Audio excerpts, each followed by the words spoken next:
রাতের বেলা যে এখানে এত মাছ ধরা পড়ে তা প্রথমবার জাল তোলার পরেই বুঝতে পারল সোহাগ। সে প্রচুর মাছ ধরতে লাগলো আর শ্মশানের দিকে এগিয়ে যেতে লাগলো। সাল 2012। প্রত্যন্ত এক গ্রামের ছেলে সোহাগ। ছোট থেকে অভাবের সংসারে তার বেড়ে ওঠা। ছোটবেলার শখ করে মাছ ধরার সেই আমেজটাকেই সে বড় হয়ে নিজের পেশা হিসেবে গ্রহণ করেছে। তার বাড়ির পাশে গড়াই নদীর শাখা। সে সময় নদীতে প্রচুর মাছ পাওয়া যেত। তার দিন বেশ ভালোভাবেই চলে যাচ্ছে। প্রতিদিন মাঝরাতে নৌকা নিয়ে বেরিয়ে পড়তো মাছ ধরতে, আর ভোরে আসারের সাথে সাথেই ফিরে আসতো গ্রামের হাটে। প্রতিদিন এটাই তার জীবনের রুটিন।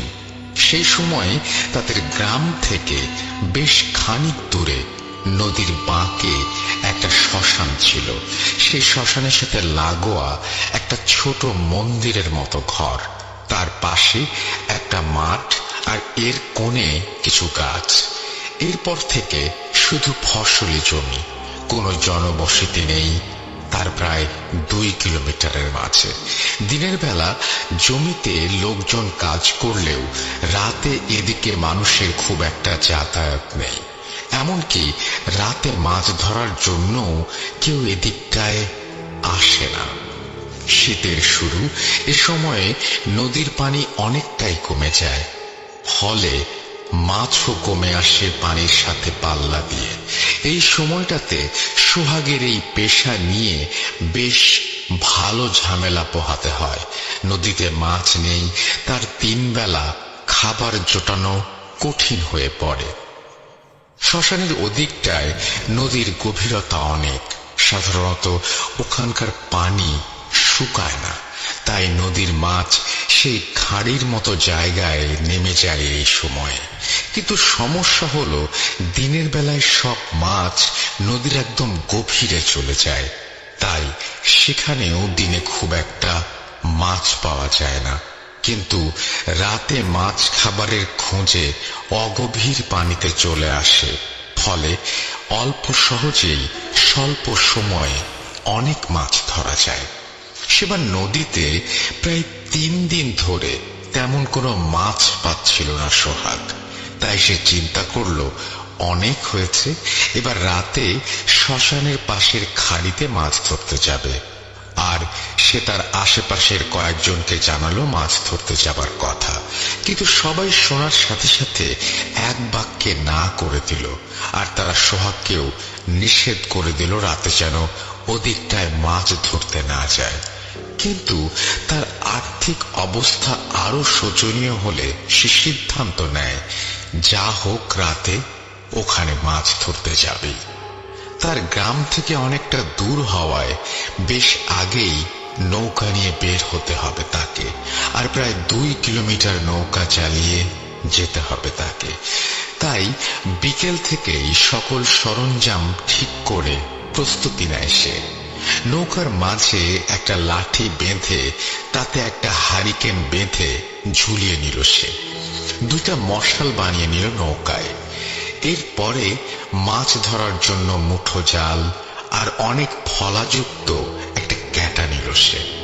রাতের খাওয়া শেষ করে আনুমানিক রাত 10টার দিকে নৌকা দিয়ে রওনা দিল সে। গ্রামের সীমানা থেকে বের হতেই ঠান্ডা যেন আরো বেড়ে গেল। নদীর 2 পাশে ছোট বড় গাছের সারি, তারপরেই ফসলের মাঠ। আধখানা চাঁদের আলোয় নদীর পানি যেন ঝলমলে হয়ে আছে। লাঠির সাথে ঝোলানো হারিকেনে পিট পিট করে আলো জ্বলছে, আর নৌকা নিয়ে এগিয়ে চলেছে সোহাগ। নদীর পানি এসে নৌকার সাথে ধাক্কায় যে শব্দ তৈরি হয়েছে, তাছাড়া আশেপাশে আর কোনো শব্দ কানে আসছে না সোহাগের। এভাবে প্রায় ঘন্টা দেড়েক নৌকা চালানোর পরে সোহাগ চাঁদের আলোয় দূরে থেকে আবছা দেখতে পেল শ্মশানটাকে। দেখলেই কেমন যেন গা ছমছম করে ওঠে। চাঁদের আলোয় শ্মশানটাকে যেন জীবন্ত মনে হচ্ছে তার।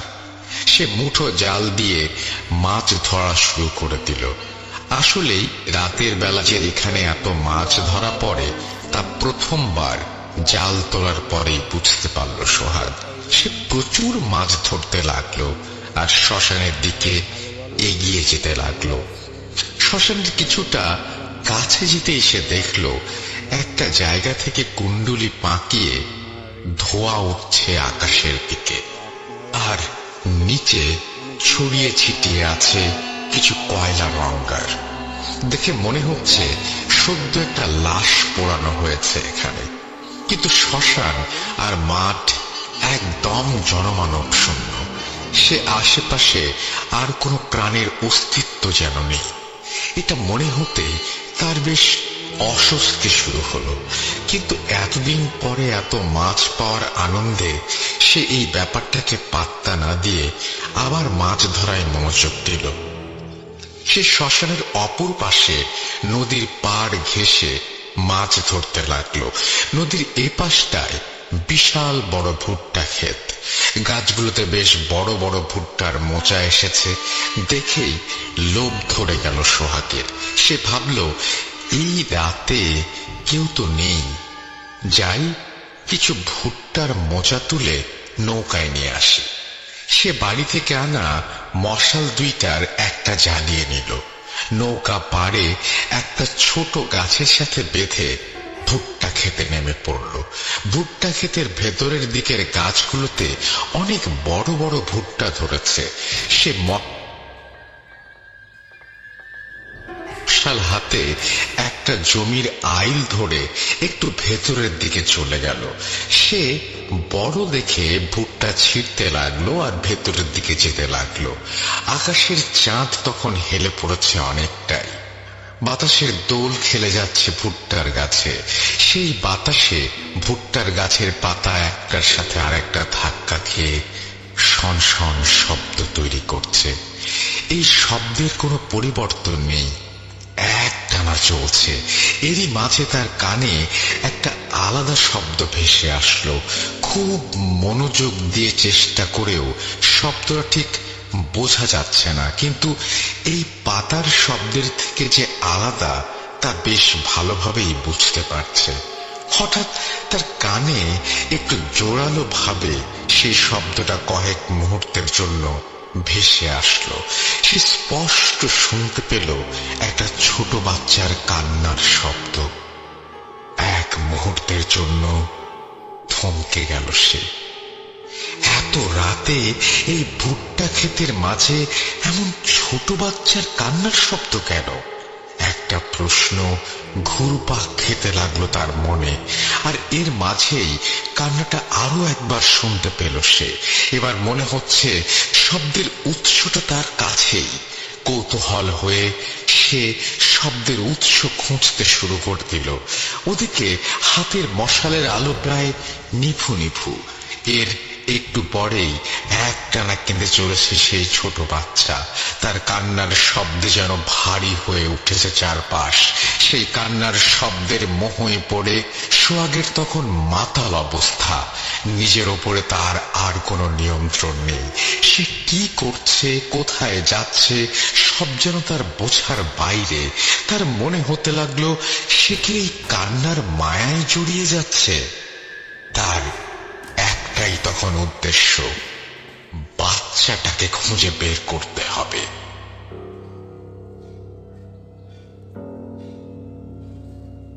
হাঁটতে হাঁটতে সে ভুট্টার ক্ষেতের মাঝে একটা ফাঁকা জায়গায় এসে পৌঁছালো।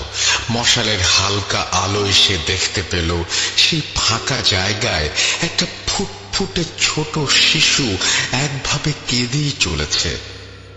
ঠিক সেই এক পলক দেখার পরেই মশাল আর বাতাসের বেগের সাথে পাল্লা দিতে পারল না।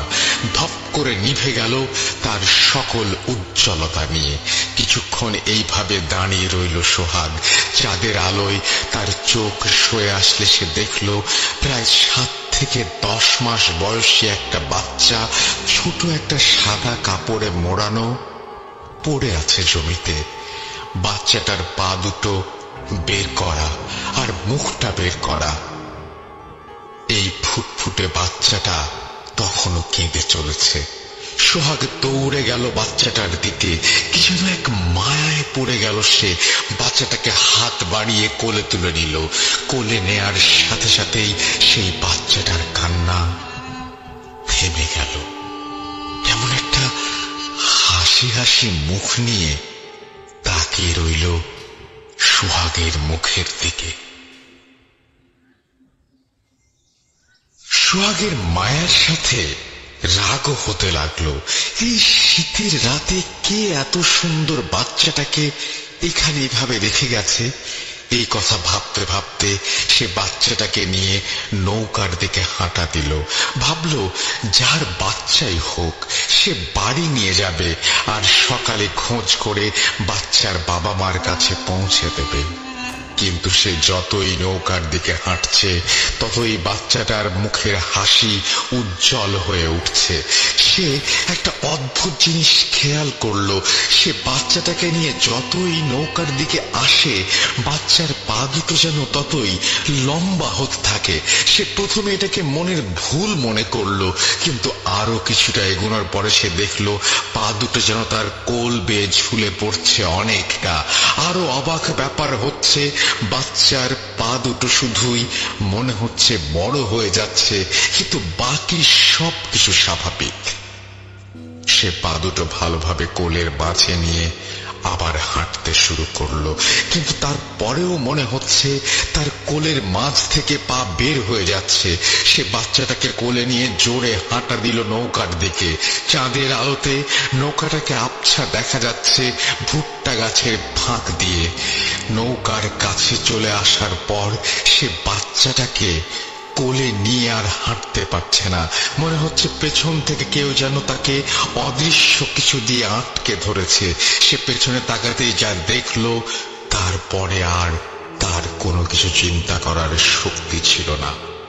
বাচ্চাটার পা লম্বা হয়ে তার কোল থেকে এতটা ঝুলে পড়েছে যে মাটির সাথে লেগে আছে সেই পা।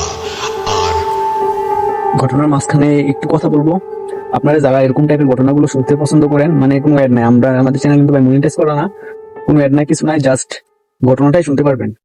আপনার ভাইয়ের ঘটনা বা রাসেল ভাইয়ের ঘটনা, ওই ঘটনাগুলো মিক্স ঘটনাগুলো যেগুলো আমার কাছে বেস্ট মনে হয়, ভালো মনে হয়, ওগুলাই বাছাই করে আমি আমার আইডির মধ্যে দিই। তো আপনারা অবশ্যই আমার চ্যানেলটা সাবস্ক্রাইব করে আমার এই চ্যানেলের পাশে থাকবেন। হ্যাঁ, আর অত লং স্টোরি না, এই আধা ঘন্টা বা 1 ঘন্টা এরকম জাস্ট ঘটনাটাই একবারে সুন্দর ভয়ঙ্কর ঘটনাগুলো আমি বাছাই করে আমার এই চ্যানেলের মধ্যে দিব। তাই মনে হচ্ছে কেউ টেনে ধরেছে তাকে পেছন থেকে, কিন্তু কোলের মাঝে বাচ্চাটা তখনও স্বাভাবিক। ছোট মায়াবী মুখটা হাসি হাসি তাকিয়ে আছে তার দিকে। সে বাচ্চাটাকে যত শক্তি দিয়ে সম্ভব ছুঁড়ে ফেলে দিয়ে নৌকার দিকে দৌড় দিল। নৌকা বাঁধার দড়িটা একটানে খুলে ফেলে লাফ দিয়ে নৌকায় উঠল সে। শরীরের সমস্ত শক্তি দিয়ে নৌকাটা বাইতে শুরু করলো। পাড়ের থেকে যতটা সম্ভব মাঝ নদীতে চলে আসতে লাগলো সে। তার মনে হলো যদি আজ সে থেমে যায় তাহলে আর জীবনে নৌকা বাইতে পারবে না। সামনে শ্মশান থেকে তখনও ধোঁয়া উঠছে। সে পাড় থেকে সরে এসেছে অনেকটাই। ঠিক তখনই পেছন থেকে একটা গড় গড় শব্দ তার কান ঝালাপালা করে দিল। সে ভয়ে ভয়ে পেছনের দিকে তাকাতেই একটা অদ্ভুত ব্যাপার দেখতে পেল। সেই বাচ্চাটা দাঁড়িয়ে আছে নদীর পাড়ে, কিন্তু এখন মনে হচ্ছে তার বয়স 2 বছরের বাচ্চার মতো হবে। আর তখন বাচ্চাটাকে স্বাভাবিক বাচ্চাদের মতোই দেখাচ্ছিল। একটা রাগান্বিত মুখ নিয়ে এক দৃষ্টিতে সে তাকিয়ে আছে। সেই মুখ থেকে গড় গড় শব্দ ভেসে আসছে। তার চোখের সামনেই চাঁদের আলোতে সেই বাচ্চাটার অবয়ব পরিবর্তিত হতে থাকলো। সোহাগ দেখলো বাচ্চাটার চোখ আগুনের মতন বর্ণ ধারণ করতে শুরু করে দিয়েছে, আর বাচ্চার মুখ আস্তে আস্তে লম্বা হতে শুরু করে দিয়েছে, এবং তার শেয়ালের মুখের মতো আকৃতি নিয়ে সে আরো জোরে নৌকা চালানো শুরু করে দিল। আস্তে আস্তে অনেক দূরে চলে আসলো সে। যতক্ষণ চাঁদের আলোতে সে বাচ্চাটাকে দেখা গেল, সে এক দৃষ্টিতে তাকিয়েছিল। এর কিছু সময় পরে অন্ধকারে মিলিয়ে গেল বাচ্চাটা। সোহাগ যেন এক নতুন জীবন ফিরে পেল। সে গ্রামের দিকে নৌকা নিয়ে আসা শুরু করলো। অনেকটা পথ আসার পরে সে আবার খেয়াল করলো নৌকার পাশে একটা বড় মাছ ভেসে উঠছে বারবার। সে চিন্তা করলো এখন তো আর কিছু নেই, তাই মাছটা ধরার চেষ্টা করি। এজন্য সে নৌকাটা আস্তে আস্তে আবার পাড়ের কাছে নিল, হ্যারিকেনের পাওয়ারটা আর একটু বাড়িয়ে দিল। মাছটা যখন পাড়ের দিকে চলে গেছে, মাছটাকে আর দেখা যাচ্ছে না, কিন্তু মাছ যে ওপরের দিকে ভেসে আর নিচে নামলে পানিতে যেমন ঢেউ হয় তেমন হতে লাগলো। তারপর সে নৌকা থেকে হাতে ক্যাটা তুলে নিল। নৌকা থেকেই সে পানির ঢেউ লক্ষ্য করে ক্যাটাটা ছুড়ে দিল। ক্যাটাটার সাথে মাথায় যে ছোট দড়ি তার হাতে ছিল, সেটাতে খুব জোরে টান অনুভব করলো। পানির দিকে তাকিয়ে দেখলো সেই জায়গার পানি লাল হয়ে যাচ্ছে রক্তে। সে ভয় পেয়ে গেল, এমন ভাবে তো মাছের থেকে রক্ত বের হয় না। সে ক্যাটাটা ওপরের দিকে তুলতেই দেখলো তার বাড়ির পাশের যুবক বয়সের এক ছেলে ভেসে উঠেছে। আর সোহাগের পরে লক্ষ্য করলো তার ছেঁড়া ক্যাঁটাটা সেই ছেলের ডান হাতে কাঁধের একটু নিচে বিঁধেছে, আর সেখান থেকেই অনবরত রক্ত বের হচ্ছে। সে এটা দেখে ভয়ে ক্যাঁটাটা ছেড়ে পিছিয়ে গেল কয়েক পা। ছেলেটা ব্যথায় কাতরাতে কাতরাতে বলল, সোহাগ ভাই, আমাকে নৌকায় তোলেন। সোহাগ তার কথা শুনে তার দিকে এগিয়ে গিয়ে ছেলেটাকে টেনে নৌকায় তুলল। তারপর সোহাগ ছেলেটাকে বলল, তুই এখানে এসেছিস এত রাতে? আর এত রাতে পানিতে এভাবে নেমে কি করছিলি? ছেলেটা বলল, আমি ডুব দিয়ে মাছ ধরছিলাম, আর তুমি এসে ক্যাটাটা বিছিয়ে দিলে। তারপরে সোহাগ আস্তে করে ক্যাটাটা বের করলো ছেলেটার হাত থেকে, আর নিজের ঘাড়ের গামছা দিয়ে শক্ত করে বেঁধে দিল ছেলেটার হাতের ক্ষতস্থানটা। কিন্তু তখনও ছেলেটার হাত থেকে ফোঁটা ফোঁটা রক্ত বের হচ্ছে। সোহাগ ছেলেটাকে বলল, চল তাড়াতাড়ি গ্রামে যেতে হবে, আর তোর হাত ব্যান্ডেজ করতে হবে। ছেলেটা শুধু বলল, চলে। এরপরে ছেলেটা নৌকার মাথায় গিয়ে সামনের দিকে হয়ে বসে পড়ল, আর সোহাগ নৌকার অপর মাথায় যেয়ে বৈঠা হাতে নৌকা চালানো শুরু করে দিল গ্রামের পথে। চাঁদের আলো যেন তখন আরো কিছুটা ম্লান হয়ে গেছে। চারিদিকে বাতাসের আর পানির শব্দ। রাতের নীরবতা জেগে বসেছে তাদের দুজনকে। হ্যারিকেনের আলোয় সামনের ছেলেটাকে দীপ্তমান দেখাচ্ছে।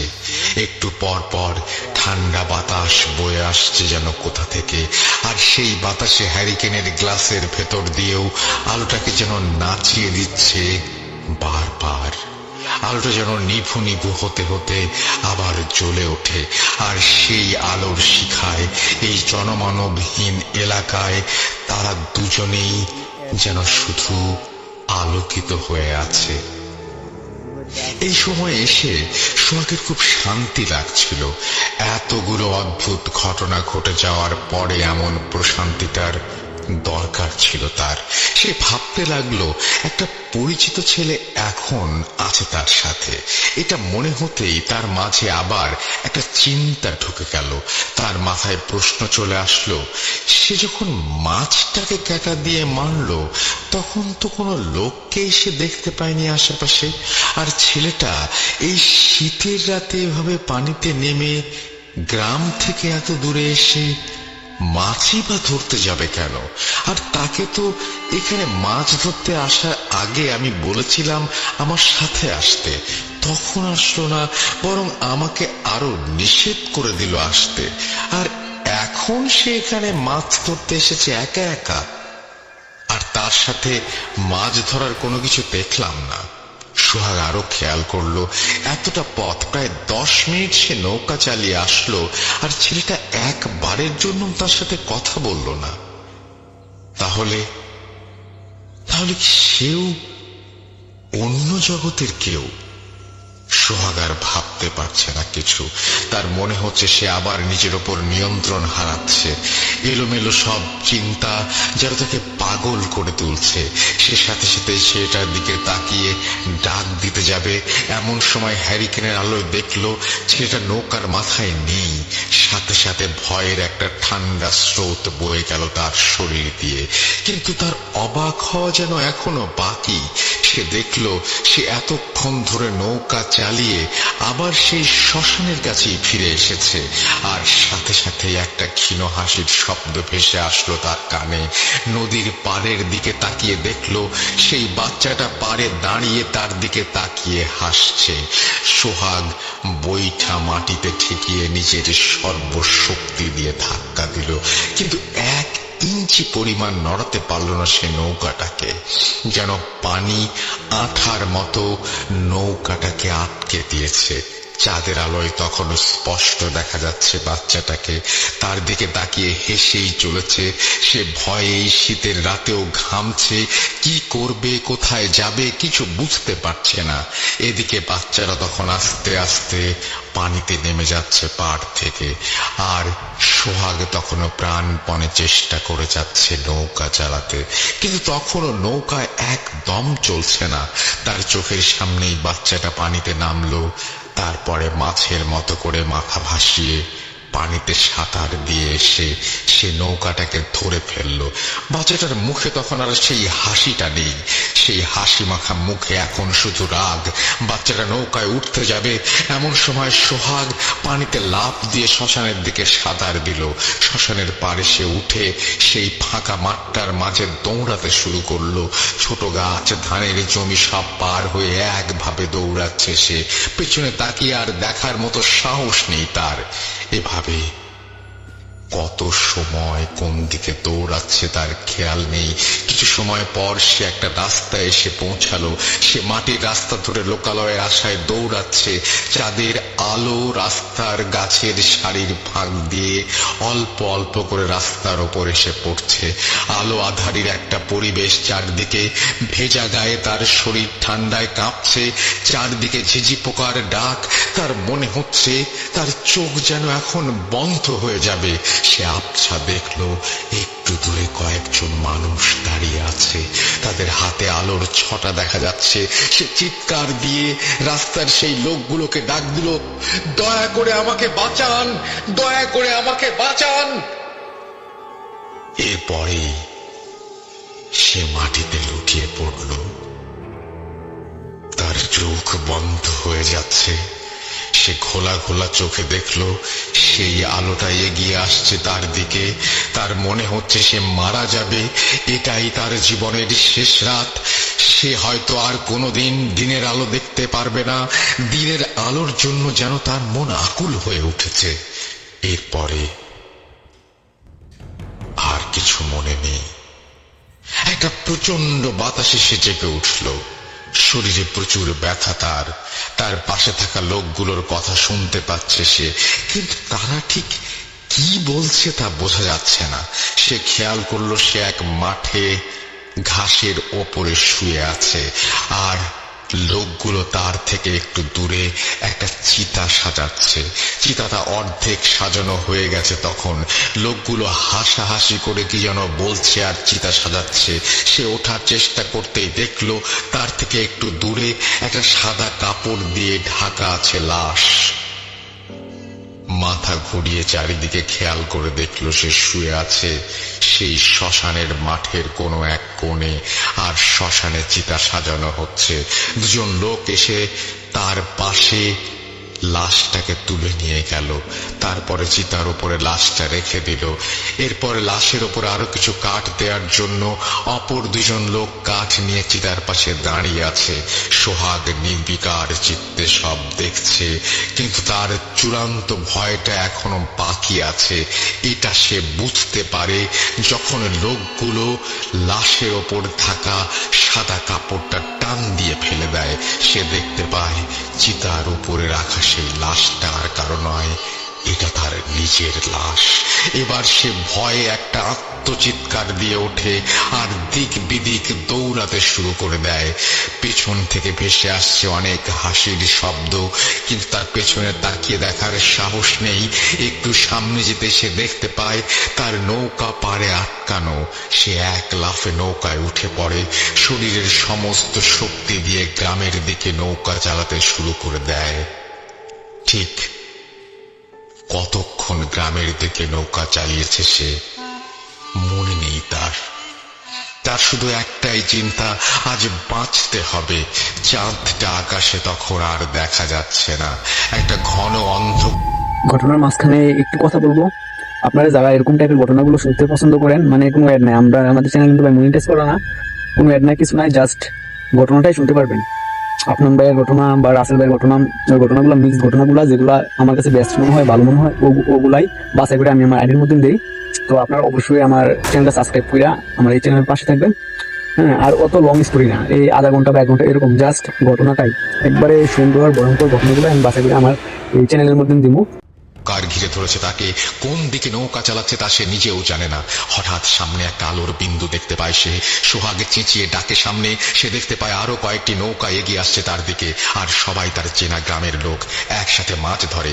তাকে সবাই যখন নৌকায় পায় তখন সোহাগের শরীর ভেজা, গায়ে কাঁপুনি ধরে গেছে, কথা বলার অবস্থায় সে নেই। এরপর সোহাগের যখন জ্ঞান ফিরে আসে তখন সে নিজের বাড়িতে ঘরে শুয়ে আছে। জানালা দিয়ে দিনের রোদ এসে পড়েছে তার শরীরে। সে চোখ খুলে বলল, আমাকে বাইরে নিয়ে চলো। দুইজন তাকে ধরে বাইরে নিয়ে আসলো। চারিদিকে দিনের আলো দেখে যেন প্রাণ ভরে গেল তার। তারপরে সবাই কি হয়েছিল রাতে তা জানতে চাইলে সে সবকিছু বলল। সব শুনে একজন বৃদ্ধ বলল, এই জায়গায় সেই ছোট বাচ্চাটাকে অনেকেই দেখেছে, তোমার একা সেখানে যাওয়া ঠিক হয়নি।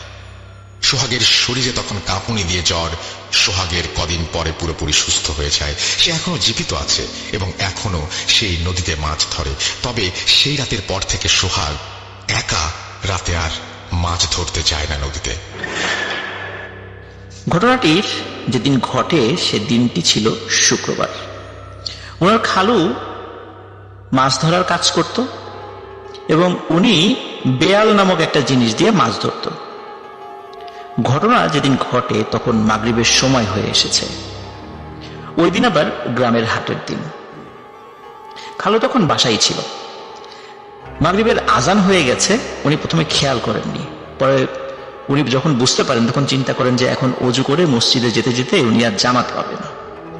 এই কারণে উনি চিন্তা করেন যে তাহলে নামাজটা বাসায় পড়ি, নামাজ পড়ে গ্রামের যে বাজার রয়েছে বাজারের দোকানে গিয়ে পরিচিত লোকদের সাথে চা খাবো এবং আড্ডা দিব। এটা উনি প্রতিনিয়তই করতেন এবং মাগরিব থেকে এসা পর্যন্ত সেখানে থাকতেন, আবার এসে নামাজ পড়ে বাড়িতে চলে আসতেন। আসলে বাড়ির কাছের যেই রাস্তাটি ছিল সেটি মাসুম ভাইদের আর একজন চাচাতো খালার ঘরের সামনে দিয়ে, আর ওনাদের ঘরের পেছন দিয়ে, মানে ওনার চাচাতো খালার ঘরের পেছন দিয়ে আর একটা রাস্তা ছিল। সেটি অবশ্য মেইন চলার রাস্তা ছিল না। সেখানে একটি চালতা গাছ এবং পুরাতন বড় একটি কোরই গাছ আছে। ওই চালতা গাছ নিয়ে এখনো অনেক ছোটখাটো ভৌতিক ঘটনা মানুষের সাথে ঘটে। বলে রাখা ভালো, এটা কিন্তু আসলে বাড়ির আসল রাস্তা না, বললাম এটা হলো পেছনের রাস্তা। নামাজের আজান দেওয়ার মানে কারণে সবাই নামাজের প্রস্তুতি নিচ্ছে। ওনার চাচাতো খালা নামাজ শেষ করে যখন সালাম ফিরিয়েছেন, হঠাৎ করে তার মনে হচ্ছে যে এই চালতা গাছের নিচ দিয়ে কেউ যেন ধূপধাপ ধূপধাপ শব্দ করে হেঁটে যাচ্ছে এবং অনেক উঁচু লম্বা মানুষ জোরে জোরে পা ফেলে যেভাবে হেঁটে যায় এরকমটা মনে হচ্ছে আর কি। উনি চিন্তা করেন কি ব্যাপার, এদিক দিয়ে এইভাবে হেঁটে যায় কে? উনি জিজ্ঞেস করেন এই কে যায়, কিন্তু কেউ কোনো উত্তর দেয় না। যাই হোক, উনি আর কোনো আবারও দ্বিতীয়বার জিজ্ঞেস করেননি এবং কে যায় এটা উনি আসলে দেখতেও চাননি। ওদিকে মাসুম ভাই যিনি খালু, উনি নামাজ শেষ করে বাজারে যাওয়ার পথে এই চালতা গাছের নিচ দিয়ে যাচ্ছিল। হঠাৎ উনি দেখেন লম্বা আলখেল্লা পরা একজন হুজুর টাইপের লোক ওই চালতা গাছের নিচে দাঁড়িয়ে আছে। খালু মনে করেছেন উনি বাড়ির কোনো আত্মীয় স্বজন হবেন, হয়তো বেড়াতে আসছেন, কারণ উনি তাকে চেনেন না। সে ভেবে খালু ওনাকে লম্বা একটি সালাম দেন, আসসালামু আলাইকুম। হুজুর রূপী জিনটাও খুব সুন্দর করে উত্তর দেন, ওয়ালাইকুম আসসালাম রহমতুল্লাহি ওয়া বারাকাতুহু, মানে বড় করে উত্তর দিয়েছেন আর কি। তো ওনার উত্তর শুনে খালুর খুব ভালো লেগেছে। তো খালু আর কোনো কথা বলেন না। উনি যখন ওই পাশ দিয়ে চলে যাচ্ছিলেন, তখন আশপাশ থেকে খুবই সুন্দর আতরের ঘ্রাণ আসছিল। আমরা স্বাভাবিকভাবে যে ধরনের আতর ইউজ করি এই ধরনের আতর না, টোটালি ডিফারেন্ট এক ধরনের আতর। যাই হোক, ওই লোকটি হঠাৎ করে খালুকে বলে, এই দাঁড়াও। তখন খালু বলেন যে জি, আসলে আপনাকে তো ঠিক চিনতে পারছি না। তখন উনি বলে ওঠেন, তুমি আমাকে চিনবে না, তুমি অমুকের ছেলে। আর ওই মাসুম ভাই নানার নাম নিয়ে বলে আর কি, যে তার বড় মেয়ের জামাতা না। তখন খালু বলেন জি। খালু আবার ভাবেন ইনি হয়তো বা সবাইকে আগে থেকে চেনেন। তখন ওই লোকটি খালুকে বলে, তুমি যে আমাকে এখানে দেখেছো এটা কিন্তু কখনো কাউকে বলো না, তাহলে কিন্তু তোমার অনেক বড় ক্ষতি হবে। খালু যেহেতু বিভিন্ন জায়গায় মাছ ধরতে যেতেন, উনি কিন্তু টুকটাক ভৌতিক ঘটনা বুঝতে পারতেন, কিন্তু এটি বুঝতে ওনার একটু সময় লেগেছিল। যখন জিনটি এই কথা বলেছে যে কাউকে তার কথা বলা যাবে না, তখন উনি বুঝতে পেরেছেন যে আমার সামনে কোনো মানুষ দাঁড়িয়ে নেই। তখন ওনার খালু কিছুটা ভয় পান, ভয় পাওয়াটাই স্বাভাবিক। তখন ওই আলখেল্লা পরা মানুষটি খালুকে বলেন, কোনো দিকে না তাকিয়ে সোজা চলে যাবা, আর খবরদার যেটা বলেছি কাউকে বলবা না আমার কথা, যে তুমি আমাকে এখানে দেখেছো। তখন খালু বলেন যে জি, আমি কাউকে বলবো না আপনাকে দেখার কথা। তখন খালু মাথা নিচু করে দোকানের দিকে হাঁটা দেন। খালু বুঝতে পারে যে ওনার সাথে একজন জিনের দেখা হয়েছিল। যাই হোক, উনি দোকানে যান। দোকানে গিয়ে চা খেতে খেতে সবার সাথে গল্প করতে করতে হঠাৎ করে মুখ ফসকে উনি কিছু সময় আগে এক জিনের দেখা পেয়েছিল, এটি ইনি দোকানের লোকদের সামনে বলে দেন, এবং কি কি মানে কিভাবে কি দেখেছে, কি কথা সেটাও বলে দেন। তো যথাক্রমে রাত্রে বাসায় এসে রাত্রে খেয়ে তিনি ঘুমিয়ে যান। হঠাৎ মধ্যরাতে একটি স্বপ্ন দেখে তার ঘুম ভেঙে যায়। স্বপ্নটা ছিল এমন, সন্ধ্যায় তিনি যে আলখেল্লা পরা লোকটাকে দেখেছেন, সেই লোকটি তাকে বলছে, তোকে এত করে নিষেধ করার পরও তুই সবার সামনে আমাকে নিয়ে সব বলে দিলি, কাজটাকে তুই ঠিক করলি? তুই আমাকে প্রতিশ্রুতি দিয়েছিলি না যে তুই কাউকে বলবি না, তুই কাজটি কেন করলি? আমি তো নিজের ইচ্ছায় তোর সামনে দেখা দেই নাই, হঠাৎ করে তুই আমাকে দেখে ফেলেছিস। সুতরাং তুই যেহেতু বলে দিয়েছিস, আর আমি এখানে থাকি এটা মানুষ বুঝে গিয়েছে, মানুষ তো আমাকে ডিস্টার্ব করবে, তোকে এর ফল ভোগ করতেই হবে। এরপর তিনি ঘুম থেকে জেগে যান। উনি খুবই নড়াচড়া করে জেগে যাওয়ার কারণে খালাও জেগে যান। জিজ্ঞেস করে কি হয়েছে, কিন্তু উনি রাত্রে কিছু বলেন না। পরের দিন সকালবেলা পুরো ঘটনা খালাকে খুলে বলেন। দিনের বেলা আর কোনো সমস্যা হয় না। সন্ধ্যায় তিনি মাগরিবের নামাজ শেষ করার পর হঠাৎ ওনার প্রচন্ড জ্বর এবং বমি হতে থাকে। ডাক্তারের কাছে নিয়ে যাওয়ার মতো ওনার কোনো অবস্থা ছিল না, এই জন্য ডাক্তারকেই ডেকে আনা হয়। ডাক্তার ওষুধ দিয়ে যান এবং ওষুধ খাওয়ার পর ওনার বমি কমে আসে, ওনার ঘুম হয়। কিন্তু মধ্যরাতে হঠাৎ উনি ঘুম থেকে চিৎকার করে ওঠেন। সবাই ওনাকে এসে বলে কি হয়েছে, কি হয়েছে? তখন সবাই খেয়াল করেন যে খালু কিছু বলতে চাচ্ছে কিন্তু কথা বলতে পারছে না। এক পর্যায়ে সবাই বুঝতে পারে যে খালুর জবান বন্ধ হয়ে গেছে, উনি কথা বলতে পারছেন না। তখন মাসুম ভাইয়ের খালাতো বোন সহ বাড়ির সকলে কান্নাকাটি শুরু করেন।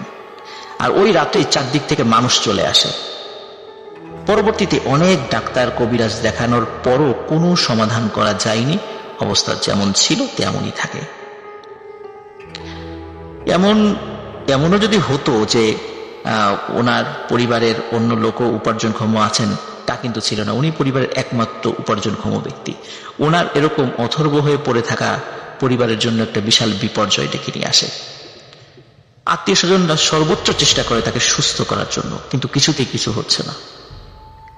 প্রায়শই এই ঘটনাটি ঘটতো যে কবিরাজকে ডেকে আনা হতো, কিন্তু কবিরাজ বাড়ির সামনে এসেই সে কোনো কথা ছাড়াই ঘুরে চলে যেত। তাকে ডাকাডাকি করলেও সে কোনো উত্তর দিত না।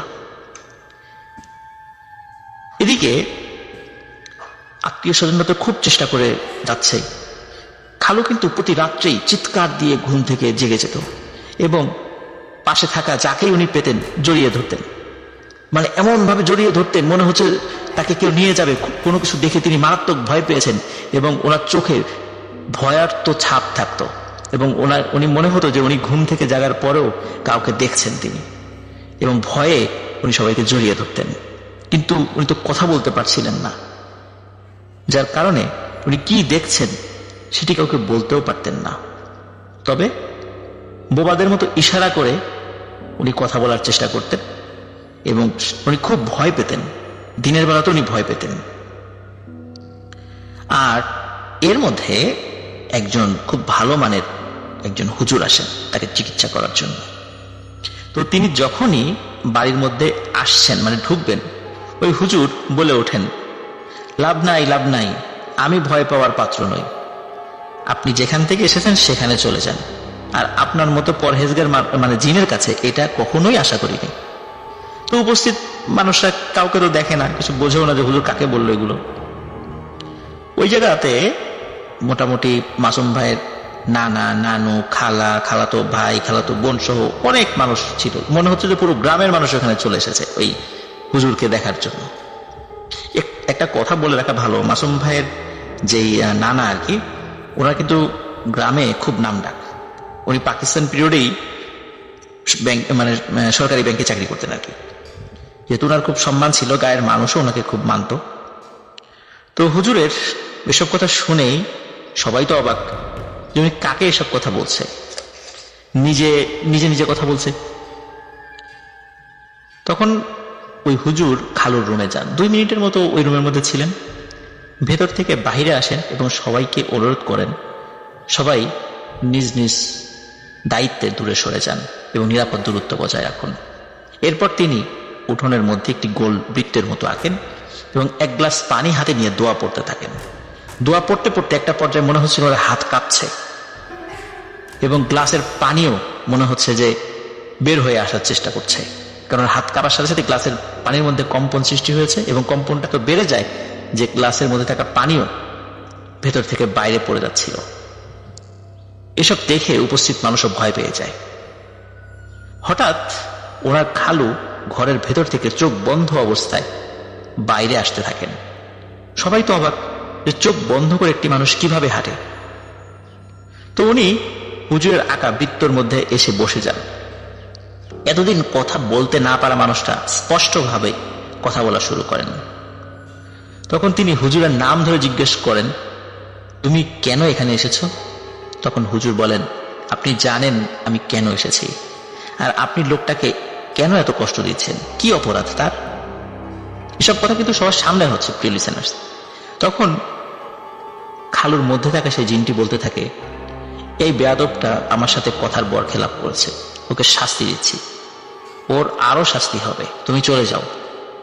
এই কথা বলে খালুর মধ্যে থাকা সেই জিনটি হাসতে থাকে। তখন হুজুর বলেন, আপনার কথা শুনে কিন্তু আমার মনে হচ্ছে আপনি একজন পরহেজগার জিন, এবং আমি ঢুকেও সেটাই বুঝতে পেরেছি যখন আমি বাড়িতে। ঘটনার মাঝখানে একটু কথা বলবো, আপনারা যারা এরকম টাইপের ঘটনাগুলো শুনতে পছন্দ করেন, মানে কোনো অ্যাড নাই, আমাদের চ্যানেল কিন্তু মনিটাইজ করা না, কোনো অ্যাড নাই, কিছু নাই, জাস্ট ঘটনাটাই শুনতে পারবেন। আপনার ভাইয়ের ঘটনা বা রাসেল ভাইয়ের ঘটনা, ওই ঘটনাগুলো মিক্স ঘটনাগুলো যেগুলো আমার কাছে বেস্ট মনে হয়, ভালো মনে হয়, ওগুলাই বাছাই করে আমি আমার আইডির মধ্যে দিই। তো আপনারা অবশ্যই আমার চ্যানেলটা সাবস্ক্রাইব করে আমার এই চ্যানেলের পাশে থাকবেন। হ্যাঁ, আর অত লং স্টোরি না, এই আধা ঘন্টা বা 1 ঘন্টা এরকম, জাস্ট ঘটনাটাই একবারে সুন্দর ভয়ঙ্কর ঘটনাগুলো আমি বাছাই করে আমার এই চ্যানেলের মধ্যে দিব। আপনার কাছে তো এটা শোভা পায় না, আপনার দ্বারা এটা তো শোভা পায় না।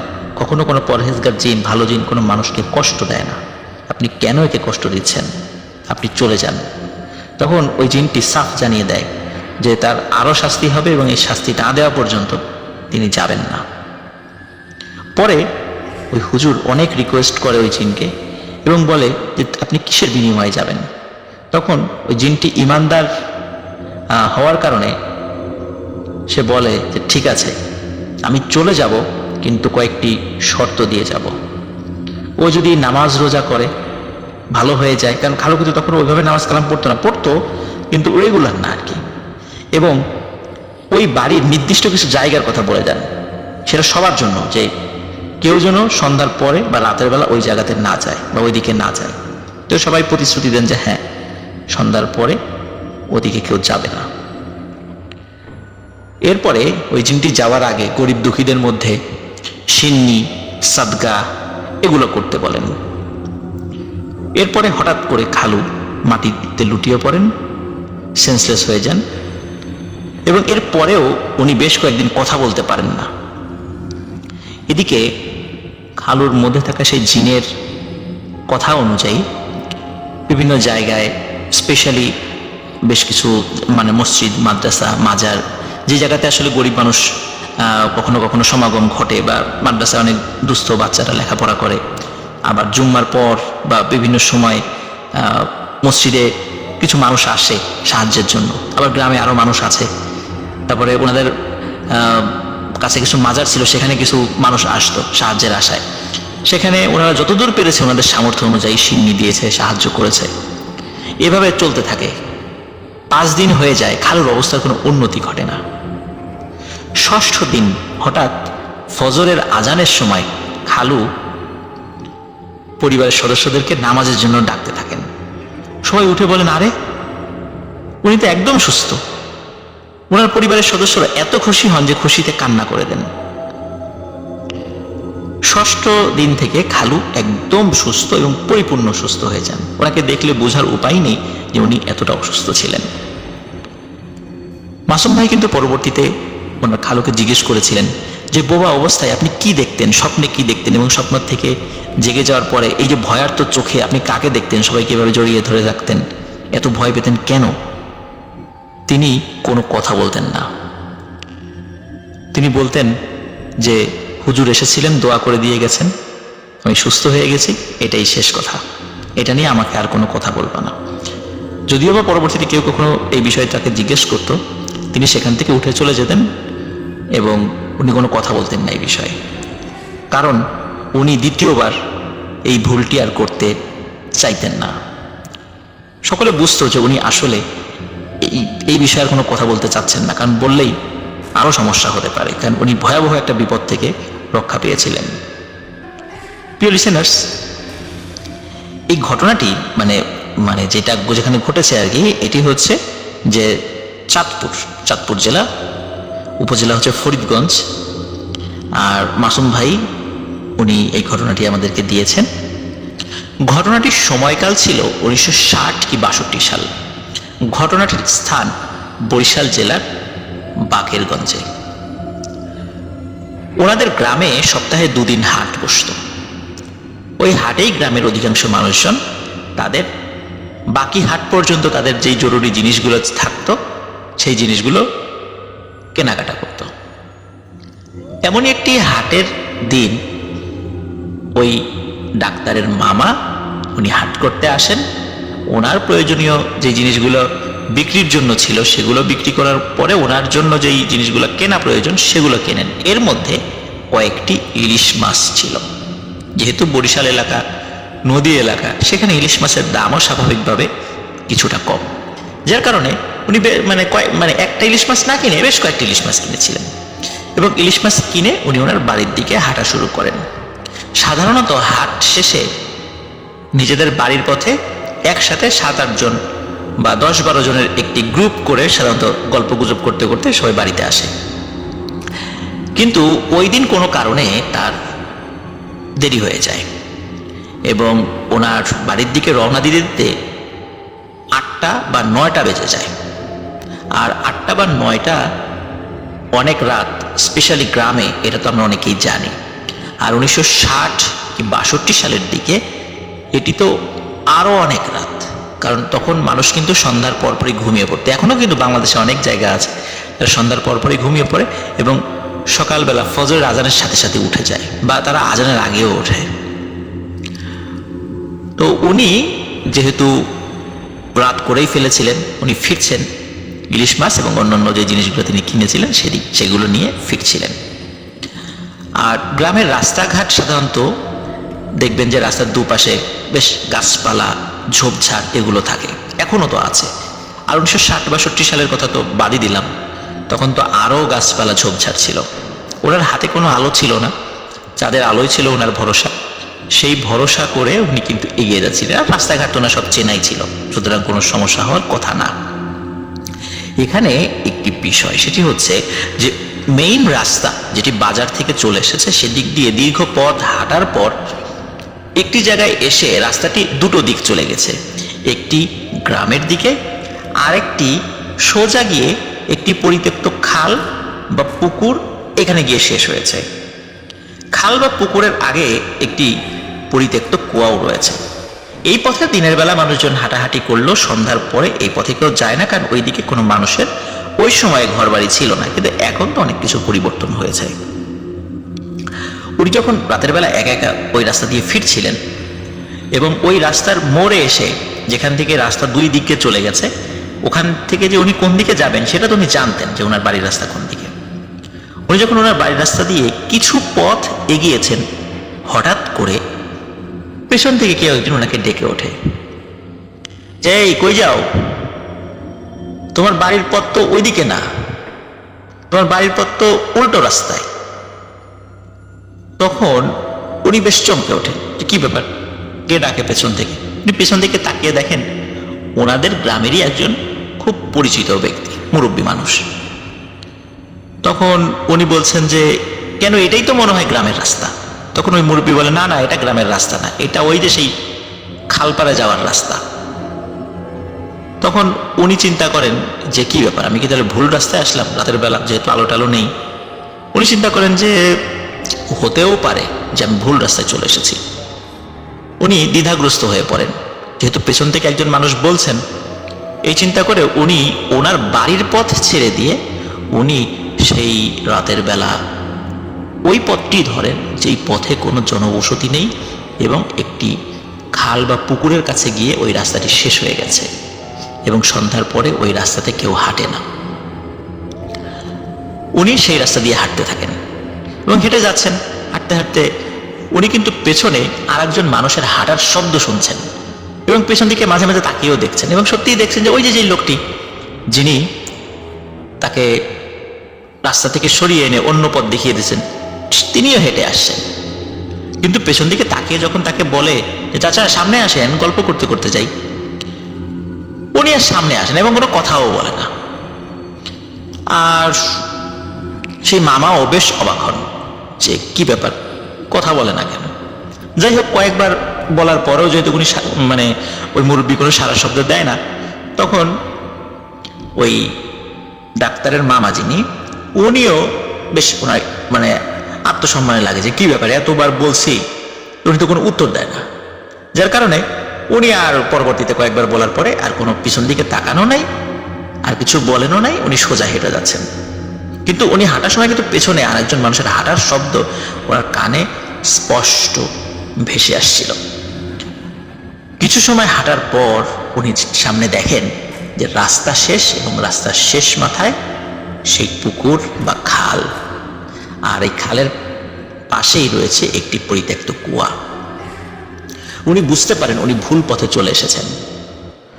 উনি পেছন দিকে তাকিয়ে ওই লোকটিকে খুঁজতে থাকেন এবং তাকে বলবেন যে আমাকে ভুল রাস্তা কেন দেখাইলা।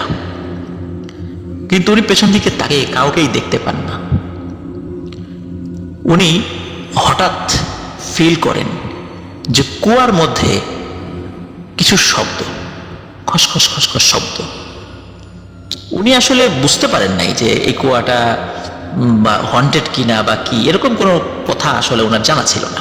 উনি চিন্তা করেন কি ব্যাপার, কুয়ার মধ্যে খসখস খসখস শব্দ কিসের।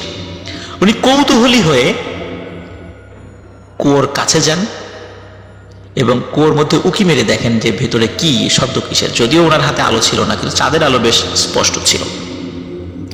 উনি কুয়োর মধ্যে উকি দিয়ে দেখেন বেশ কিছু ছোট ছোট ছোট ছোট লাল লাল চোখের মতো যেগুলো জ্বলছে। এগুলো ঠিক জোড়া চোখ আর কি, অনেকগুলো, অনেক জোড়া আর কি।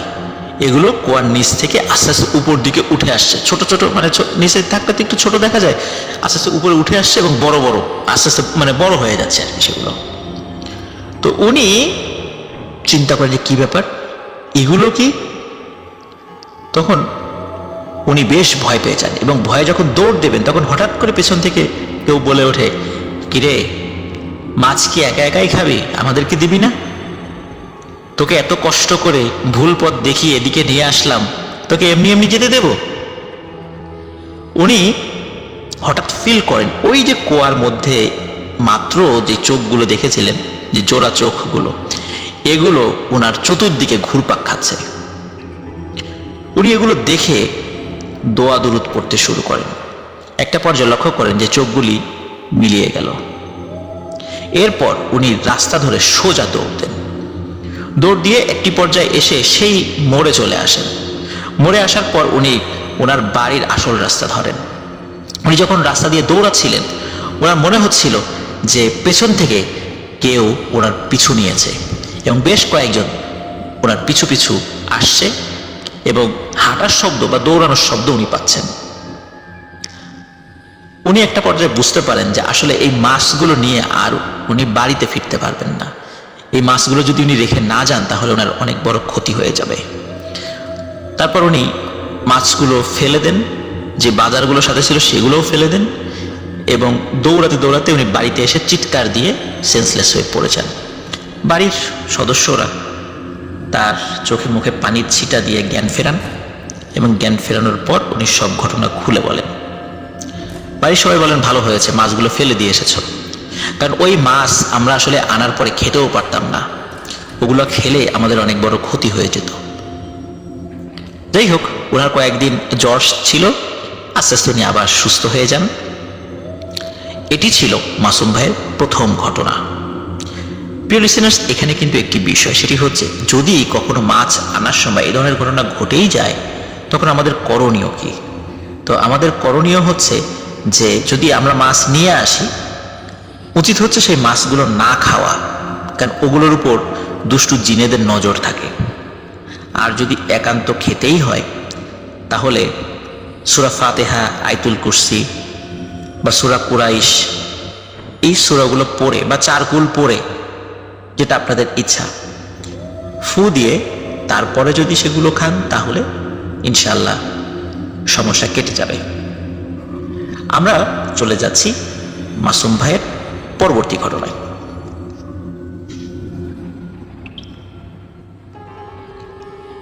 মাসুম ভাইয়ের দ্বিতীয় ঘটনায় সকলকে স্বাগত জানাচ্ছি, আমি আফনান। এই ঘটনাটিও একটা প্রত্যন্ত গ্রাম কেন্দ্রিক। গ্রামের ঘটনা তো সবাই ভালোবাসেন, তাই না? আমিও ভালোবাসি। গ্রামের ঘটনা যখন আমি বলি তখন আমার কাছে মনে হয় আমি সেই জায়গাগুলোতে ফিরে গিয়েছি। অনেক ছোটবেলায় যখন দাদা বাড়িতে গিয়েছি, নানা বাড়িতে গিয়েছি, তখন গ্রামের যেই ফিলিংসটা, এই ফিলিংসটা পাই যখন এই ঘটনাগুলো আমি বলি। আশা করি আপনারা যারা শহরের জীবনে চলে এসেছেন তারা এই ফিলিংসটা অবশ্যই মিস করেন। এই জন্য আপনাদের গ্রামের ঘটনা অনেক ভালো লাগে। এই ঘটনাগুলোর মাধ্যমে আপনারা চলে যেতে পারেন সেই সময়ে, যে সময়টা আমরা পার করে এসেছি, আর হয়তোবা সেই সময়ে ফিরে যাওয়া সম্ভব নয়। প্রিয় লিসেনার্স, মাসুম ভাইয়ের গ্রামের বাড়ি চাঁদপুর জেলার একেবারে শেষ দিকে, আর ওনার নানা বাড়ি লক্ষ্মীপুরের রায়পুরের খাইল্লারপুর নামক একটি জায়গা। আর ওখানে একটি গ্রাম রয়েছে, নাম হচ্ছে চরপাতা। চাঁদপুর থেকে লক্ষ্মীপুর যেতে হলে ওনার বাসার সামনে দিয়ে যেতে হয়। ওনাদের জায়গা দুই জেলার শেষ এবং শুরুর সীমানায়, মানে চাঁদপুর এবং লক্ষ্মীপুরের ঠিক মিডিলে ওনার নানার বাড়ি। আর ওনাদের বর্তমান যে বাসা আর কি, এখানকার ডিস্টেন্স কিন্তু খুবই কম। বর্তমানে রিক্সা ভাড়া যদি করে যেতে হয়, সেক্ষেত্রে সর্বোচ্চ 10 টাকা ভাড়া লাগে। ঘটনাটি মাসুম ভাই ওনার আম্মার কাছ থেকে সংগ্রহ করেছেন।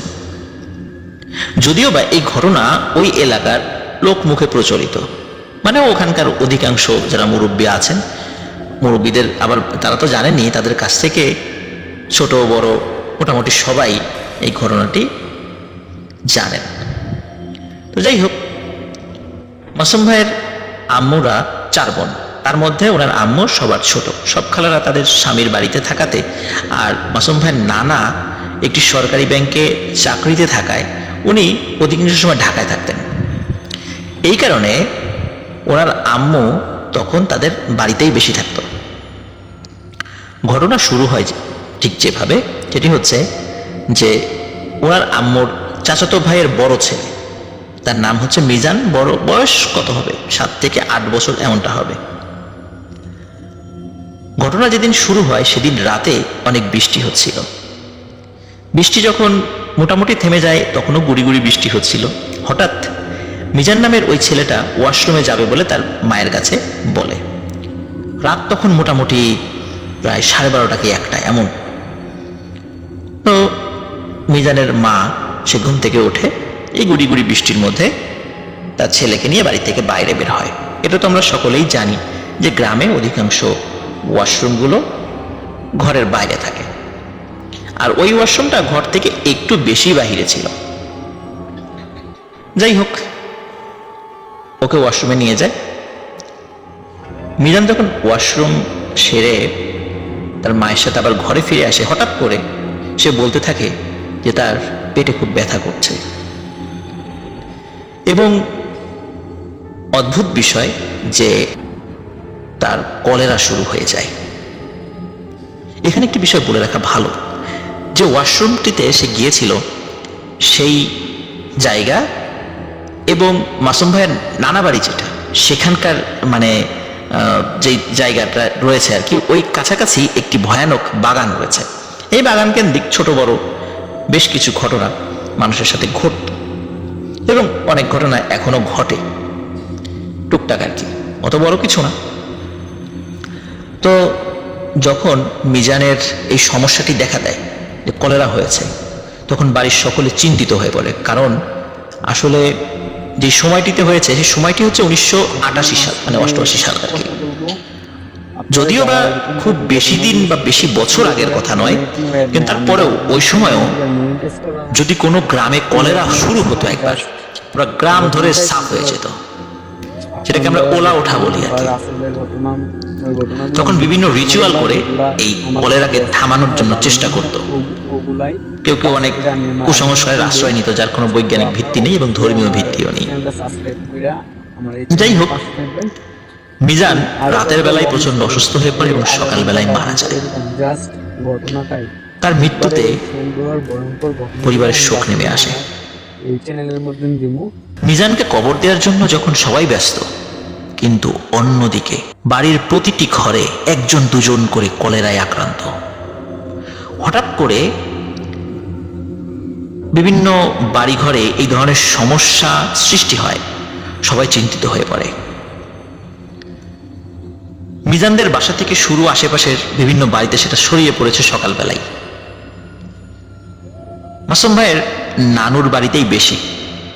সবাই ভাবে আস্তে আস্তে ঠিক হয়ে যাবে, কিন্তু না, ঘটনা ঘটে অন্যটা। সবাই লক্ষ্য করে যারা কিনা একটু রাত করে বাসায় ফেরে, তারা সবাই হঠাৎ রাত থেকেই কলেরায় আক্রান্ত হচ্ছে। এমন ভাবে হচ্ছে যে কিছুক্ষণ পরেই তাদের শরীরে এমন ক্লান্তি দেখা দেয়, মনে হয় তারা কত বছর ধরে অসুস্থ। আর এই অসুস্থতা শুরু হয় কিন্তু শেষ হয় মৃত্যুর মাধ্যমে, খুবই অল্প সময়ের মধ্যে। এর ভিতরে ঘটে আরো একটি ঘটনা, যার জন্য সবার দৃষ্টি অন্যদিকে ঘুরে যায়। যেমন রাতে হঠাৎ করে ঘরের দরজায় কি যেন ঠক ঠক ঠক ঠক করে শব্দ করে, বা কোনো একটি মানে লাঠি বা এরকম কিছু একটা দিয়ে ঘরের যে যাদের বেড়া রয়েছে, আগে পাটখড়ি ছিল আর কি, পাটখড়ির বেড়া ছিল, কারো টিনের বেড়া ছিল, এই বেড়াতে আঘাত করত। টিনের বেড়াতে ঠাস ঠাস করে শব্দ করত, পাটখড়ির বেড়াতেও আঘাত করত এবং কান্নাকাটির শব্দ শোনা যেত, মনে হতো নাকি সুরে কেউ কান্নাকাটি করছে। কে করে এগুলো? তখন যাদের বাড়িতে এই ধরনের শব্দ শোনা যেত, অধিকাংশ বাড়িতেই কলেরা রোগী মারা যেত, এবং কোনো বাড়িতে যদি কলেরা রোগী নাও থাকতো, সেই বাড়িতে কলেরা রোগ দেখা দিত এবং সেই বাড়িতেও কোনো না কোনো লোক কলেরায় মৃত্যুবরণ করত। আমরা এটাকে ওলা ওঠা বলি, একটু আগেও তো বলেছি। এখন ডিজিটাল যুগ হয়ে গেছে, আমরা এখন অনেক আধুনিক হয়ে গেছি, এই জিনিসগুলো অনেকে বিশ্বাস করি না। তো লিসেনার্স, আমি কিন্তু আমার আমার বাবা এবং আমার যারা গ্রামে গেলেই যাদের বয়স অনেক বেশি, আমার আত্মীয় স্বজন আছেন, তাদের কাছে যদি কলেরার বিষয়টা বলা যায়, তখন তারা বলে যে ওলা বুড়ির গল্প, যে এক বুড়ি আসতো, সে এই কলেরা রোগ নিয়ে আসতো। প্রিয় লিসেনার্স, আসলে আমরা সেদিকেই যাচ্ছি। ঘটনা কিন্তু সত্য, এবং এই ঘটনাটি শুধু এই যে জায়গার কথা বলেছেন সেখানেই হয়েছে তা না, এটি কিন্তু বাংলাদেশের বিভিন্ন জায়গায় এই ধরনের ঘটনা ঘটেছে। যাই হোক, ঘটনার মধ্যে আবার ঢুকে যাচ্ছি। তখন এই ধরনের সিচুয়েশন যখন তৈরি হয়ে গেল, এই মাসুম ভাইয়ের আব্বা উনি তখন ওনার পরিচিত একজন হুজুরকে ডেকে নিয়ে আসেন এই বিষয়টা সমাধান করার জন্য। স্থানীয় ভাষায় এই রিচুয়ালটাকে আমান বলা হতো। আমান দেয়া। আমানটা কি? আমান হচ্ছে যে গ্রামের অনেক পুরুষ একসাথে মিলে একটি ছোট ছাগল নিয়ত করত এবং তারা সবাই একজন হুজুরের সাথে জিকির বা দোয়া পড়তে পড়তে বাড়ি বা গ্রামের এক পাশ থেকে আরেক পাশে যেত রাতের বেলা হাতে মশাল নিয়ে। ঠিক তেমনি মাসুম ভাইয়ের আব্বু একজন হুজুরকে আমান দেওয়ার জন্য ঠিক করে এবং সবাই নিয়ম করে দেয় যে রাতে বাড়িতে ঢোকা ও বের হওয়া নিষেধ, এমনকি সন্ধ্যার পরে ঘরের বাইরে খুব প্রয়োজন ছাড়া বের হওয়া নিষেধ। কারণ যারাই এরকম বের হচ্ছিল তারাই কলেরায় আক্রান্ত হচ্ছিল, আর যাদের বাড়িতে রাতের বেলা সেই শব্দ শোনা যেত তারাও কলেরায় আক্রান্ত হচ্ছিল। ওই হুজুর উনি মাসুম ভাইদের নানার বাড়িতে যান। যখন ওখানে যাওয়ার পরে উনি গ্রামের ওই বাড়ি এবং আশেপাশের কয়েক বাড়ির কিছু 7-8 জন যুবকদেরকে নিয়ে মিটিংয়ে বসেন এবং রাত্রে তাদের কার্যক্রম কি হবে সেটা জানিয়ে দেন। তখন তারা বলে, ঠিক আছে, আমরা তাহলে একটু খাওয়া দাওয়া করে নেই, আমরা রাতের বেলা কাজ শুরু করব। তারা চলে গেছে, কিন্তু দেখা গেল যে যাওয়ার পরে এই 7-8 জন চলে গিয়েছিল, কথা দিয়েছিল যে একটু পরে ফিরে আসবে, এসেছে মাত্র 3-4 জন। অন্যরা কোথায়? অন্যদের কলেরা শুরু হয়ে গেছে। বলে এত অল্প সময়ের মধ্যে, একটু আগেই এরা ভালো ছিল, এত শক্ত স্বাভাবিক মানুষ, কলেরা শুরু হয়ে গেল, এও কিভাবে সম্ভব? যাই হোক, এই কয়জন লোককে নিয়েই হুজুর আমান শুরু করেন। যারা করছিলেন এটা সবাই ভয় পাচ্ছিলেন, না জানি তাদের সাথেও কোন ঘটনা ঘটে। এভাবে ভয়ে ভয়ে সবাই কাজ শুরু করে দেয়। অবস্থা এতটাই খারাপ ছিল যে মাসুম ভাইয়ের আব্বু উনি ওনার মাসুম ভাইয়ের নানার বাড়ির সীমানা থেকে দূরে দাঁড়িয়ে ওনার আম্মার সাথে কথা বলে চলে যেত। ওনাদের গ্রাম এবং একই পাশাপাশি গ্রাম, তো বিশেষ করে মাসুম ভাইয়ের যে নানুর বাড়িতে এই সমস্যাটা প্রকট হয়ে গিয়েছিল, যার কারণে উনি ওইখানে ঢুকতেন না, এই গ্রামের সীমানার বাইরে থেকে কথা বলে চলে যেতেন ওই কয়েকদিনের জন্য।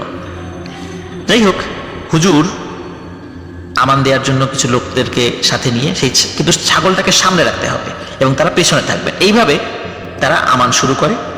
প্রথম দিন বাড়ির 3 দিকে 3টা তাবিজ দিয়ে বাড়ি বন্ধ করে দেন আর সবাইকে রাতে ঘরে থাকার জন্য বলে দেন। এও বলেন বাহিরে যত রকম শব্দ হোক না কেন কেউ যেন ঘরের বাহির থেকে বের না হয়, আর সবাই বেশি বেশি করে কোরআন, সালাত এবং আল্লাহর জিকির করবেন। হুজুর আমানকে 3 ভাগে ভাগ করেন। হুজুর আসার পর থেকে হুজুরকে একটি ঘরে থাকতে দেওয়া হয়, সেখানেও কিছু উপদ্রব শুরু হয়, যেমন রাতে ঘরের দরজায় বাড়ি দেয়া, মেয়েলি কণ্ঠে ধমক দেয়া। কিন্তু এই বাড়ি বা ঘরের বাকি সদস্যরা কিন্তু কিছুই শুনতো না।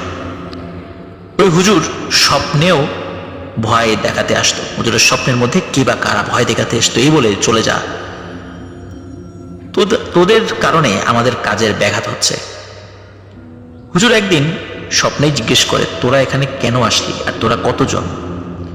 স্বপ্নেই হুজুরকে বলে, আমরা তো আসি নাই, আমাদেরকে তো ওরাই আনছে। হুজুর বলল, ওরা কেমনে আনবে? ওরা কি জেনে শুনে কি মৃত্যুকে ডেকে আনবে? তখন স্বপ্নের মধ্যে দেখতে পাওয়া একটি বুড়ি, হাতে একটি লাঠি, মানে কুজো বুড়ির মতো, চেহারাটা খুবই বিশ্রী। ওই মহিলাটি বলে যে ওরা এত বেশি বেশি একজন আরেকজনকে গজব দেয়, বলে তুই ঠাটা পড়ে মরবি, তুই কলেরায় মারা যাবি। তো এই কারণেই তো আমরা আসি, এই কারণেই তো আল্লাহ আমাদেরকে পাঠায়।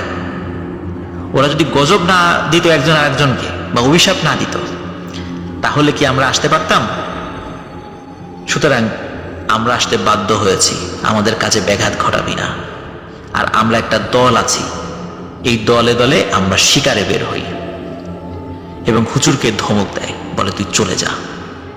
হুজুর বলে, না, আমি আমার কাজ শেষ না করে যাব না। যে কাজে এসেছি সেই কাজটি হচ্ছে গ্রামের মানুষকে তোদের হাত থেকে রক্ষা করা, যাতে করে ওরা বেঁচে থাকে। মৃত্যু যখন আসবে সেটা তো হবেই, আল্লাহ যখন যাকে মৃত্যু লিখে রাখবে তার তো হবেই। তোদের হাতে মৃত্যু থাকলে কেউ ঠেকাতে পারবে না, কিন্তু জেনে শুনে তোদের হাতে কাউকে ছেড়ে দিতে পারি না। এই কথা হুজুর স্বপ্নেই বলেন। যাই হোক, পরের দিন সবাইকে হুজুর স্বপ্নের বিষয়টি খুলে বলেন, এবং যখন হুজুর তার লোক ঘটনার মাঝখানে একটু কথা বলবো। আপনারা যারা এরকম টাইপের ঘটনাগুলো শুনতে পছন্দ করেন, মানে কোনো অ্যাড নাই, আমরা আমাদের চ্যানেল কিন্তু ভাই মনিটাইজ করা না, কোনো অ্যাড নাই, কিছু নাই, জাস্ট ঘটনাটাই শুনতে পারবেন। আপনার ভাইয়ের ঘটনা বা রাসেল ভাইয়ের ঘটনা, ওই ঘটনাগুলো মিক্সড ঘটনাগুলা, যেগুলা আমার কাছে বেস্ট মনে হয়, ভালো মনে হয়, ওগুলাই বাছাই করে আমি আমার আইডির মধ্যে দেই। তো আপনারা অবশ্যই আমার চ্যানেলটা সাবস্ক্রাইব করে আমার এই চ্যানেলের পাশে থাকবেন।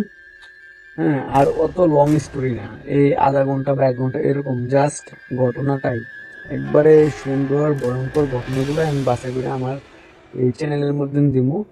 সাথে নিয়ে রাতের বেলা আমান দিত। একদিনে কিন্তু এটা হতো না, প্রিয় লিসেনার্স। এটা কিন্তু মানে দীর্ঘ একটা মানে আজকে একটা জায়গায়, আজকে রাত্রে একটা জায়গায়, কালকে রাত্রে একটা জায়গায়, এইভাবে সারা গ্রামের ভরে, মানে ধীরে ধীরে আস্তে আস্তে পুরো গ্রাম ভরে দিতে হবে। একদিন এটা শেষ করা যাবে না। এটার বিভিন্ন প্রক্রিয়া আছে যদিও। তো প্রায় 2 মাস সময় লাগবে, হুজুর এটা বলেছিলেন যে এদেরকে তাড়াতে হলে। তো এইভাবে 2 মাস ধরে আমান চলতে থাকে। যখন শেষ দিকে চলে এসেছে, যে মানে তখন উপদ্রবটা বেড়ে যায়। যেমন রাতের বেলা যখন আমান শুরু হতো, তখন বিভিন্ন বাড়িতে ঢিল ছোড়াছুড়ি, চিৎকার চেঁচামেচি, কান্নাকাটি, এরকম শব্দ শোনা যেত। যখন আস্তে আস্তে এই কলেরার প্রকোপ গ্রামে কমে এসেছে, তখন ঘটে আরেকটি ঘটনা। ওই যে ছাগলটা রিচুয়ালের জন্য আনা হয়েছিল, ওই ছাগলটা কি করে মাসুম ভাইয়ের আম্মার চাচা তার বেশ কিছু গাছ খেয়ে ফেলে এক রাত্রে। ওরা কিছু প্রিয় গাছ ছাগলটি খেয়ে ফেলেছিল, যার কারণে উনি খুব ক্ষিপ্ত হন। উনি সকালবেলা হুজুরকে বলেন যে আপনার এই ছাগল আমার গাছগুলো নষ্ট করেছে, খেয়ে ফেলেছে, আপনি এক্ষুনি বাসা থেকে বের হয়ে যাবেন আর ছাগলটা নিয়ে চলে যাবেন। তখন হুজুর বলেন যে আমি কি আমার কাজে এসেছি না আপনাদের কাজে এসেছি? আমি তো আপনাদের বাঁচানোর জন্য চেষ্টা করছি।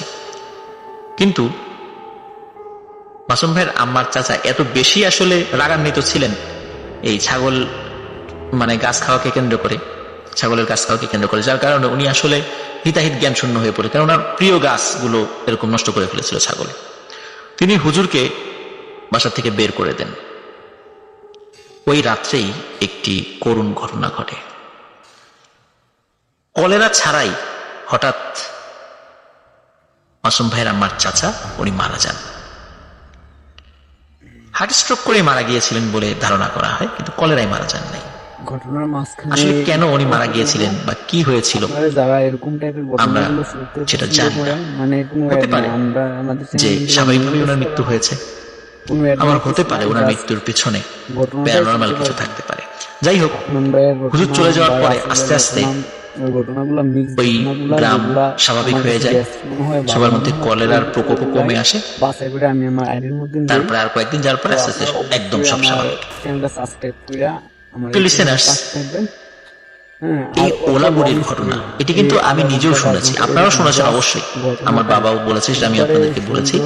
তো একটি বিষয় মনে রাখা ভালো, সেটি হচ্ছে যে আমরা যে একজন একজনকে অভিশাপ দিই যে তুই এভাবে মরবি ওভাবে মরবি, আসলে এই ঘটনাগুলো এগুলো কিন্তু আমাদেরকে একটা শিক্ষা দেয় যে এভাবে যদি আমরা কাউকে অভিশাপ দেই তাহলে ওই অভিশাপের যোগ্য সে কিনা। যদি সে যোগ্য না হয় তাহলে এই অভিশাপটা ঘুরে আমাদের গায়ে লাগতে পারে, আর এই অভিশাপের কারণে আমরা নিজেরাই নিজেদেরকে বিপদে ফেলি। সেই বিপদে শুধু যেই অভিশপ্ত মানুষ সেই পড়বে তা না, সেই বিপদে আমরাও কিন্তু বাদ যাব না। এই জন্য আমরা একজন আরেকজনকে অভিশাপ দেওয়া থেকে বিরত থাকবো। প্রিয়